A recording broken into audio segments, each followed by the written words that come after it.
انسان زندگی میں کبھی کبھی اپنوں کا ایک ایسا رخ دیکھتا ہے کہ اس کے پیروں تلے سے زمین کھسک جاتی ہے اور سپر آسمان بھی نہیں رہتا۔ میرا نام رازیہ ہے اور میں اپنے والدین کی اکلوتی اور لاڈلی بیٹی تھی، مگر ابا کی وفات اچانک ہو گئی اور اس حادثے نے مجھے توڑ کر رکھ دیا۔ میرے پاس اب دنیا میں کوئی اور رشتہ ہی نہیں تھا کہ جس کے ساتھ میں اپنے گھر میں رہ سکتی۔ تو میرے چچا ابا کے انتقال کے چند دن بعد مجھے اپنے گھر لے آئے تھے۔ میں اپنا گھر بھی نہیں چھوڑنا چاہتی تھی، کیونکہ اپنا گھر چھوڑنا کسی بھی شخص کے لیے آسان نہیں ہوتا، اور وہاں تو میرے والدین کی ان گنت یادیں موجود تھیں، اور یہاں تو میں آزادی کے ساتھ رہتی تھی، جبکہ مجھے اچھی طرح اس بات کا تھا کہ چچا کے گھر جا کر میری آزمائشوں کا وقت شروع ہو جائے گا، کیونکہ انسان کے نخرے اور لاڈ صرف اس کے والدین ہی اٹھاتے ہیں۔ ان کے علاوہ باقی سب آپ کا بوجھ اٹھا لیں تو ان کا احسان ہوتا ہے، اور اگر نہ اٹھائیں تو آپ ان سے کوئی شکوہ نہیں کر سکتے۔ وہاں سے نہ آنے کی ایک اور بھی بہت بڑی وجہ تھی، اور وہ اصل وجہ ہی تھی کہ اس گھر میں ماں باپ کے بغیر، میں آپ کو آگے جا کر بتاؤں گی، لیکن وہ وجہ سب سے بڑی تھی۔ میں اس وجہ سے اپنا وہ گاؤں اور گھر نہیں چھوڑنا چاہ رہی تھی، کیونکہ مجھے معلوم تھا کہ اگر میں نے چھوڑ دیا تو پھر ساری زندگی کے لیے خسارے ہی میرے حصے میں آ جائیں گے۔ ابا کے اچانک انتقال نے ویسے بھی مجھ پر یہ ڈر وا کر دیا تھا کہ اب دنیا میں میرے پاس کچھ نہیں بچا تھا۔ چاچا جس روز مجھے لینے آئے تو میں نے ان سے کہا کہ میں یہاں بالکل محفوظ ہوں۔ چاچا نے نفی میں سر ہلا کر کہا کہ بیٹا تمہارا اب یہاں رہنا ٹھیک نہیں ہے۔ میں نے چچا کو سمجھانے کی بہت کوشش کی کہ میں یہاں پر رہ لوں گی، مگر انہوں نے کہا کہ یہاں پر اکیلی لڑکی کا رہنا بالکل بھی مناسب نہیں ہے۔ میں نے ان کو سمجھانے کی کوشش کی اور کہا کہ میں یہاں پر اکیلی بالکل محفوظ ہوں، گاؤں کے سب لوگ بہت زیادہ اچھے ہیں۔ تو انہوں نے کہا کہ بیٹا کوئی جتنا بھی اچھا کیوں نہ ہو، مگر وہ آپ کا ویسے خیال نہیں رکھ سکتا جیسے آپ کے اپنے رکھتے ہیں۔ تمہارے لیے سب قابل بھروسہ ہو سکتے ہیں، مگر میرے لیے یہاں پر کوئی بھی ایک شخص قابل بھروسہ نہیں ہے، اور ویسے بھی تم میرے بھائی کی اکلوتی بیٹی ہو، میں تمہیں یہاں پر تنہا بالکل بھی نہیں رہنے دے سکتا۔ ویسے بھی چلو دن تو کسی طرح گزر جایا کرے گا، رات میں تمہیں تنہا یہاں پر کیسے رہنے دوں؟ میں نے ان سے کہا کہ یہاں پر کوئی بھی برا انسان نہیں ہے، سب بہت اچھے ہیں، ایک دوسرے کا بہت خیال رکھتے ہیں، ایک دوسرے کی بہت پرواہ کرتے ہیں۔ تو انہوں نے کہا کہ بیٹا میں سب باتیں سمجھ رہا ہوں، تم نے یہاں پر وقت گزارا ہے، تمہارے لیے یہ سب لوگ بہت قابل اعتماد ہوں گے، لیکن پھر بھی رات کو انسان کو تنہائی آ کر ڈستی ہے اور 100 طرح کے معاملات ہو سکتے ہیں۔ سو میں تمہیں یہاں پر تنہا چھوڑ کر کبھی بھی جا کر وہاں مطمئن نہیں رہ سکوں گا، میں وہاں جا کر کام نہیں کر سکوں گا، میرا دھیان یہاں پر ہی لگا رہے گا۔ میں نے ان سے کہا کہ یہاں پر میری خالہ بھی تو رہتی ہیں، میں رات کو ان کو اپنے پاس بلا لیا کروں گی، مگر انہوں نے نفی میں سر ہلایا اور کہا کہ نہیں بیٹا، کوئی کتنے دن یہاں پر تمہارے پاس آ کر رہ سکیں گے؟ دیکھو حق بات یہ ہے کہ ان کا اپنا گھر ہے اور اس میں بھی اتنی زیادہ لڑکیاں موجود ہیں، تو یہاں تمہارے ساتھ تو وہ بالکل بھی نہیں رہ سکیں گی۔ چلو اگر رہ بھی لیا تو کچھ دن ہی رہ سکیں گی، ساری زندگی کے لیے تو نہیں رہ سکیں گی نا، اور تنہا رہنا چاہو تو یہ بالکل بھی ممکن نہیں ہے اور نہ ہی مناسب ہے۔ تمہارے ابا کی آخری امید میں تھا، اور تم بھی یہی سمجھ لو کہ تمہارے ابا کی آخری خواہش یہی تھی کہ میں تمہیں اپنے ساتھ شہر میں لے جاؤں۔ تمہیں یاد ہے انہوں نے کچھ مہینے پہلے مجھے یہاں پر بلایا تھا، اور تب انہوں نے کہا تھا کہ اگر مجھے زندگی میں خدا نہ خواستہ کچھ ہو گیا تو میری بیٹی کو یہاں پر تنہا مت رہنے دینا، بلکہ تم اسے اپنے ساتھ شہر میں لے جانا۔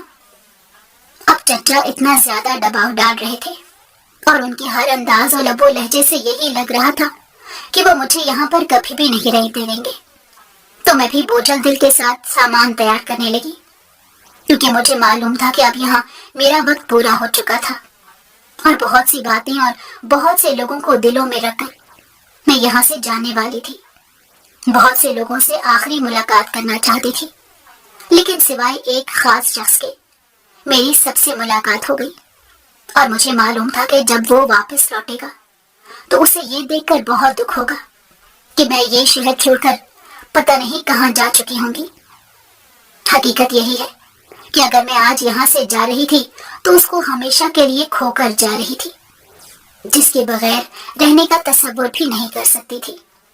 مجھے یہی سوچ کر بہت زیادہ رونا آ رہا تھا، لیکن میرے پاس کوئی اور چارہ بھی نہیں تھا، اور مجھے معلوم تھا کہ میں اسے ہمیشہ کے لیے کھو چکی ہوں، کیونکہ چچا کے شہر والے گھر کا ایڈریس کسی کے پاس بھی نہیں تھا، کیونکہ چچا جب سے یہ گاؤں چھوڑ کر گئے تھے ان کا بلکہ بچپن بھی شہر میں گزرا تھا، تو ان کا گاؤں کے لوگوں کے ساتھ کوئی خاص تعلق نہیں تھا۔ وہ تعلق صرف ابا کا تھا۔ وہ گاؤں کے لوگوں کے لیے اور اس گاؤں کے لیے مکمل طور پر اجنبی تھے۔ سو یہی وجہ تھی کہ مجھے ڈر لگ رہا تھا کہ میں اسے ہمیشہ کے لیے کھو دوں گی۔ میں نے گاؤں سے نکلنے سے پہلے پلٹ پلٹ کر دیکھا کہ شاید وہ مجھے کہیں پر نظر آ جائے، لیکن جب کوئی ہم سے کھونے لگے تو پھر اسے آخری بار دیکھنا بھی نہیں چاہیے، اور نہ ہی وہ لوگ نظر آیا کرتے ہیں۔ بہت دکھی دل کے ساتھ میں چچا کے ساتھ شہر آ گئی تھی۔ کبھی شہر میں آنا میرا بہت بڑا خواب تھا، لیکن مسئلہ یہ تھا کہ وہ خواب میں نے کسی اور کے ساتھ مل کر دیکھا تھا، اور جب آج وہی شخص ساتھ نہیں تھا تو مجھے اس شہر میں آنے کی کوئی خوشی نہیں ہوئی تھی، بلکہ الٹا میرا دل بہت بیزار ہو گیا تھا، دکھ ہو رہا تھا اور بار بار ہو رہا تھا، اور چچا یہ سمجھ رہے تھے کہ شاید میں نے اپنا گھر چھوڑا ہے، اسی وجہ سے ایسا ہو رہا ہے۔ ہاں، یہ سچ ہے کہ گھر چھوڑنے کی وجہ سے بھی مجھے دکھ ہو رہا تھا، لیکن اس وقت سب سے زیادہ دکھ یہ تھا کہ میں نے کسی ایسے شخص کو کھو دیا تھا جو میرے لیے کل دنیا تھا، اور میں سوچ رہی تھی کہ جب وہ گاؤں لوٹے گا اور مجھے نہیں پائے گا تو کیا وہ پاگل نہیں ہو جائے گا۔ چچا کے گھر آئی تو ان کا 2 کمروں کا ایک کوارٹر تھا، بہت زیادہ کھلا نہیں تھا لیکن بہت ہی مناسب تھا۔ گاؤں میں ہمارا جو گھر تھا وہ کافی کھلا تھا، جبکہ یہ گھر اس کے مقابلے میں بہت تنگ تھا، اور ویسے بھی اپنے گھر کا مقابلہ کہیں اور ہو ہی نہیں سکتا، اس لیے میرا یہاں آ کر چند ہی گھنٹوں میں دم گھٹنے لگا تھا۔ میں بیٹھی یہی سوچ رہی تھی کہ جب آپ کے والدین نہیں رہتے تو اس کا دوسرا مطلب یہی ہوتا ہے کہ دنیا میں آپ کا کوئی رشتہ نہیں بچا۔ آج سے پہلے مجھے کبھی بھی اپنے بہن بھائیوں کی کمی محسوس نہیں ہوئی تھی، لیکن آج شدت سے محسوس ہو رہی تھی کہ اگر بہت ہوتا تو شاید ہم ایک ہی گھر میں رہتے اور ہمیں وہ گھر اور گاؤں نہ چھوڑنا پڑتا جس سے ہماری کروڑوں یادیں وابستہ تھیں۔ انسان کا اپنا گھر جیسا بھی ہو وہ اپنا گھر ہوتا ہے، لیکن دوسرے کا گھر چاہے کتنا بھی پیارا کیوں نہ ہو وہ دوسرے کا ہی گھر ہوتا ہے۔ میں کافی دیر سے ایک کمرے میں بیٹھی ہوئی تھی اور مہمان نوازی کے طور پر مجھے لیمو پانی دیا گیا تھا، اور اس کے بعد گھر میں ایک محسوس کن سی خاموشی تھی۔ میں لاشعوری طور پر اس شہر والے گھر سے اپنے گاؤں والے گھر کا مقابلہ کر رہی تھی اور سوچ رہی تھی کہ وہاں اتنی خاموشی بالکل نہیں ہوتی تھی۔ کبھی گلی سے نکلتے ہوئے کسی جانور کی آواز ہوتی تو کبھی بچے ہی گلیوں میں کھیلتے ہوئے رونق لگائے رکھتے تھے، جبکہ یہاں پر تو مکمل عجیب و غریب قسم کی خاموشی تھی جو کہ سکون کم اور وحشت زیادہ پیدا کر رہی تھی۔ مجھے یوں لگا کہ چچی کو میرا یہاں آنا بالکل اچھا نہیں لگتا۔ اب ظاہر سی بات ہے ان کے گھر میں کوئی دوسرا آ کر رہے گا، ان کو اچھا تو بالکل بھی نہیں لگے گا۔ اپنی اولاد کے علاوہ کسی دوسرے شخص کی اولاد انسان کے لیے آزمائش ہوتی ہے، اور انسان یہی سوچتا ہے کہ یہ میرے بچوں کا حق مار دے گا اور ان کے حق کا ہی کھائے گا، اور وہ اس کو بہت ہی مشکلوں سے برداشت کر سکتا ہے۔ ایسا ہی میری چچی کے ساتھ بھی ہوا۔ پہلے ہی روز ان کے ہاں اچھا خاصا لڑائی اور جھگڑا ہو گیا تھا۔ چچا نے ان کو تنبیہ کرتے ہوئے کہا کہ یہ میرے مرحوم بھائی کی بیٹی ہے اور یہ یہاں پر ہی رہے گی۔ اگر تمہیں یہ لگ رہا ہے نا کہ تمہارے کسی جھگڑے یا شور کی وجہ سے میں اس کو واپس چھوڑ آؤں گا یا ان سب سے ڈر جاؤں گا تو یہ تمہاری سب سے بڑی غلط فہمی ہے۔ تمہیں میں واضح اور صاف الفاظ میں بتا رہا ہوں کہ اب یہ ہمارے ساتھ ہی رہے گی تب تک جب تک اس کی کسی اچھے گھر میں شادی نہیں ہو جاتی، اور تم اسے جیسے مرضی برداشت کرو، یہ اب تمہاری برداشت کا امتحان ہے۔ لیکن تم اس کے ساتھ کسی بھی قسم کی کوئی زیادتی نہیں کرو گی، کیونکہ اگر تم نے اس کے ساتھ کوئی زیادتی کی تو میں تمہیں کبھی معاف نہیں کروں گا۔ چچی نے غصے سے ان کو دیکھتے ہوئے کہا کہ میں اس کو برداشت نہیں کروں گی، اور یہ بات میں تمہیں ایک بار پھر سے بتا رہی ہوں، میں اپنے بچوں کا حق نہیں مارنے دوں گی۔ اگر تم یہ کہہ رہی ہو نا کہ میں اپنے بچوں کے کھانے میں سے تھوڑا تھوڑا نکال کر اسے دوں گی، تو یہ ممکن نہیں ہوگا۔ چاچا نے اسے کہا کہ دیکھو، اگر تم آج کسی یتیم کے ساتھ اچھا برتاؤ کرو گی تو دیکھنا کل تمہارے لیے کتنی آسانیاں ہو جائیں گی۔ تو انہوں نے کہا ہاں، کل آسانیاں ہو جائیں گی، اور ان آسانیوں کے لیے ہم آج اپنا داؤ پر لگا دیں۔ ایسا میں بالکل نہیں کروں گی، اس کے لیے تو مجھے الگ سے خرچہ دو گے تو تبھی میں اسے برداشت کروں گی۔ یہ آوازیں میرے کانوں میں پڑ رہی تھی اور مجھے بہت دکھ ہو رہا تھا۔ اپنا آپ جیسے دھرتی پر بوجھ سا لگنے لگا تھا۔ تمام خواب یاد آنے لگے جو میں نے کبھی دیکھے تھے، اور اب مجھے وہ تمام خواب چکنا چور ہوتے نظر آ رہے تھے۔ تو چچا نے پتہ نہیں ان سے کیا کہا، لیکن اس کے بعد گھر میں خاموشی ہو گئی تھی۔ مجھے نیند بالکل بھی نہیں آ رہی تھی کہ ایک تو نئی جگہ تھی اور دوسرا عجیب طرح کے خیالات مجھے اپنی لپیٹ میں لے رہے تھے۔ میں سوچ رہی تھی کہ میں نے زندگی میں کبھی بھی نہیں سوچا تھا کہ میں یوں کسی کے در پر بیٹھ جاؤں گی اور مجھے اپنا آپ کسی مجرم کی طرح لگنے لگے گا۔ انسان کو زندگی میں کس قسم کی آزمائشوں سے گزرنا پڑتا ہے اور اس کو احساس تک بھی نہیں ہوتا کہ اس کے ساتھ کیا ہو رہا ہے۔ گھر میں مکمل خاموشی تھی اور میں سوچ رہی تھی کہ چچا کے بچے کہاں پر ہیں۔ یہ گھر تو اتنا بڑا نہیں تھا کہ وہ کسی دوسرے کمرے میں چھپ کر بیٹھے رہتے اور مجھے علم نہ ہوتا۔ نیند نہیں آ رہی تھی مگر کمرے سے بھی نکلنے کی ہمت نہیں ہو رہی تھی۔ تقریباً رات کے 10 بج رہے تھے جب دروازے پر عجیب سی دستک ہوئی تو میں ایک دم ڈر گئی کہ پتہ نہیں کیا ہوا ہے۔ خوفزدہ اور سہمی ہوئی نظروں سے دروازے کی جانب دیکھا تو چچا میرے کمرے میں آئے اور ان کو دیکھ کر میری جان میں جان آئی۔ پھر انہوں نے سامنے ہی بیٹھتے ہوئے پوچھا کہ تم ابھی تک سوئی کیوں نہیں ہو؟ کافی وقت ہو چکا ہے، اس وقت تم گاؤں میں ہوتی تو سو بھی چکی ہوتی۔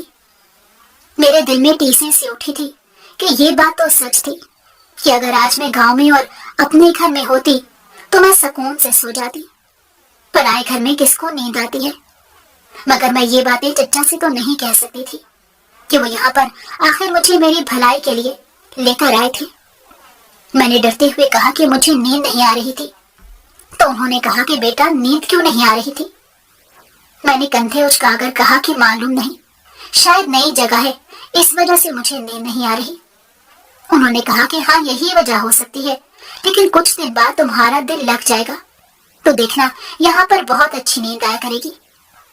میں نے دل میں سوچا کہ جب انسان کا سکون ہی لٹ جائے تو اس کو نیند کب آیا کرتی ہے، مگر یہ باتیں دل میں ہی رکھنے والی تھی۔ تو انہوں نے مجھ سے مزید پوچھا کہ کیا تم نے کھانا کھایا ہے؟ تو میں چونکی۔ نہیں، میں نے کھانا نہیں کھایا تھا، کسی نے دیا ہی نہیں تھا۔ تو انہوں نے ایک بار پھر پوچھا کہ بیٹا تم نے کھانا کھایا ہے؟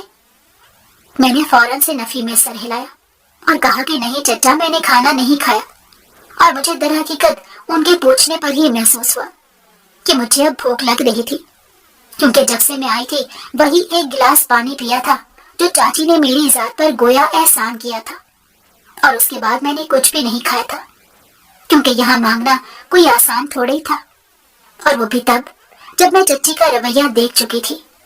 بلکہ جو لے کر آئے تھے احساس تو ان کو خود ہی کرنا چاہیے تھا کہ مہمان خود کھانا مانگتا ہوا اچھا تھوڑا ہی لگتا ہے۔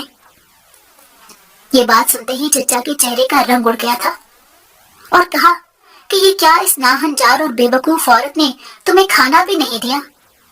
تو میں نے ڈرتے ہوئے نفی میں سر ہلایا اور کہا کہ چچا آپ ان سے مت پوچھیے گا، ہو سکتا ہے کہ ان کو یاد نہ رہا ہو۔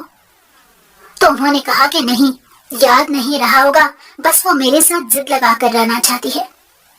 میں نے پھر بھی ان سے کہہ دیا کہ پلیز آپ ان سے کوئی بات نہ کریے گا، مجھے بالکل بھی بھوک نہیں ہے۔ تو انہوں نے کہا کہ بھوک نہیں ہے مگر اس کو تو پوچھنا چاہیے تھا۔ میں نے ان سے کہا کہ پلیز آپ ان سے باز پرس نہ کریے گا، مگر وہ غصے سے آگ بگولا ہو چکے اور کمرے سے چلے گئے۔ مجھے ڈر تھا کہ وہ اپنی بیوی سے لڑائی کریں گے اور معاملہ بگڑ جائے گا۔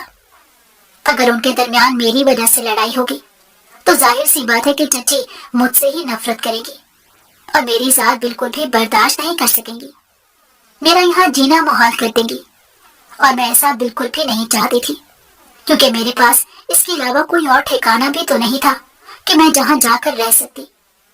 میں نے لمحوں میں ہی سوچ لیا تھا کہ مجھے اب ان کی ہر کڑوی کسیلی بات کو برداشت کرنا تھا، کیونکہ انسان تب تک ہی نخرے دکھا سکتا ہے جب تک اس کے والدین زندہ ہوں۔ ان کے بعد تو زندگی اس کے لیے ایک آزمائش یا پھر سزا ہو جاتی ہے۔ چچا گئے تو میرا دل دہل رہا تھا کہ اب جانے کیا ہوگا۔ وہ واپس آئے تو ان کے ہاتھ میں ٹرے تھی اور اس میں روٹی، سالن اور پانی تھا۔ میری جانب وہ شرمندہ سی نظروں سے دیکھتے ہوئے کہنے لگے کہ بیٹا معاف کرنا، ایک تو تمہیں کھانا دینے میں اتنی دیر ہو گئی اور اوپر سے کھانا بھی ٹھنڈا ہو چکا ہے۔ میں گرم کر لیتا، لیکن یہاں 10 بجے سے پہلے ہی گیس چلی جاتی ہے، اس لیے تمہیں ٹھنڈا کھانا کھانا پڑے گا۔ مجھے نہیں پتا تھا کہ اس احمق عورت نے تمہیں کھانا نہیں دیا، ورنہ میں تمہیں خود کھانا دے جاتا۔ تو میں نے نفی میں سر ہلاتے ہوئے نم آنکھوں سے چچا کو دیکھا اور کہا کہ کوئی بات نہیں چچا جی، مجھے ویسے بھی بھوک نہیں تھی، میں نے یہ چھوٹ کا سہارا فقط اس لیے لیا تھا کیونکہ مجھے علم تھا کہ چاچا ضرور اپنی بیوی سے تلخ کلامی کریں گے، اور میں ایسا نہیں چاہتی تھی۔ اور کھانا کھاتے ہوئے دل میں سوچا کہ انسان کے اپنے خون کے رشتے ہی احساس کرتے ہیں، ان کے علاوہ کسی دوسرے کو کوئی پرواہ نہیں ہوتی۔ اس کے بعد تھوڑی دیر میں میرے پاس بیٹھ کر باتیں کرتے رہے، اماں اور ابا کے قصے مجھے سناتے رہے اور مجھے بے ساختہ رونا آ گیا۔ پھر انہوں نے مجھے ساتھ لگایا اور کہا کہ فکر مت کرو، میں ہی اب تمہارا باپ ہوں، تمہیں کوئی پریشان ہونے کی ضرورت نہیں ہے۔ میں ان کی بات سن کر سر کو ہلانے لگی اور اس کے بعد وہ وہاں سے چلے گئے، اور میں ابھی تک یہی سوچ رہی تھی کہ ان کے بچے کہاں پر ہوں گے۔ اس کے بعد رات کو جانے کب زندگی میں پہلی بار سوچتے سوچتے میری آنکھ لگ گئی، اور شاید اب یہ عمر بھر کا معاملہ تھا۔ زندگی میں پہلی بار ایسا ہوا تھا کہ میں زندگی کو سوچ رہی تھی، ورنہ اس سے پہلے تو یہ میرے باپ کا کام تھا اور میں بڑی ہی آزادی اور خوشی کے ساتھ رہا کرتی تھی، جبکہ اب کہانی بالکل بدل چکی تھی۔ اب اپنی زندگی کی کہانی کا مرکزی کردار بھی میں نہیں رہی تھی۔ صبح جب میری آنکھ کھلی تو مجھے ایک دم سے احساس ہوا کہ یہ آنکھ کھلی نہیں تھی، بلکہ کسی چیخ و پکار کی وجہ سے میری نیند ٹوٹی تھی۔ میں ایک دم سے پریشان ہو کر بیٹھ گئی اور اندازہ لگانے کی کوشش کرنے لگی تھی کہ یہ آواز کہاں سے آ رہی ہے۔ تبھی مجھے احساس ہوا کہ کمرے کے باہر سے شاید چچی کے چلانے کی آواز آ رہی ہے۔ میں پہلے تو خاموشی سے بیڈ پر بیٹھی دعا مانگتی رہی، مگر جب شور بڑھا تو میں جوتے پہن کر دروازے کی جانب بڑھی اور دروازے میں جا کر کھڑی ہو گئی تو چچی رو رہی تھی اور چچا پاس ہی کھڑے تھے، اور مجھے دیکھ کر ان کی آنکھوں میں خون اتر آیا تھا اور میری طرف دیکھتے ہوئے اشارہ کر کے غصے سے چلاتے ہوئے کہنے لگی کہ یہ منحوس عورت کل ہی میرے گھر میں آئی ہے اور آج صبح ہی میرے گھر میں نئے دن کی شروعات لڑائی سے ہو گئی ہے۔ اس کی نحوست دیکھ لو کہ کیسے ہمارے گھر کو لپیٹ میں لے رہی ہے۔ میں ان کا یہ انداز دیکھ کر بری طرح ڈر گئی تھی، تو چچا نے کہا کہ تم اب کوئی فضول بات نہیں کرو گی، ورنہ مجھ سے برا کوئی نہیں ہوگا۔ تبھی میں باہر آ گئی اور چچا سے کہا کہ کیا ہوا ہے، تو وہ مجھے دیکھتے ہوئے بدتمیزی سے کہنے لگی کہ میڈم تم میرے گھر میں کوئی مہمان نہیں تھی جو میں رات کو تیری مہمان نوازی کرتی پھرتی، تو میرے سینے پر مونگ ڈلنے کے لیے آئی ہے، تو میں تیرے چاؤ کاہے کو کرتی؟ تو مہمان نہیں تھی جو مجھ سے مہمان نوازی کی کوئی امید رکھتی، بلکہ تیرا کام بنتا تھا کہ تو خود جا کر باورچی خانے میں کھانا کھا لیتی، میرے شوہر کو شکایت کرنے کی کیا ضرورت تھی؟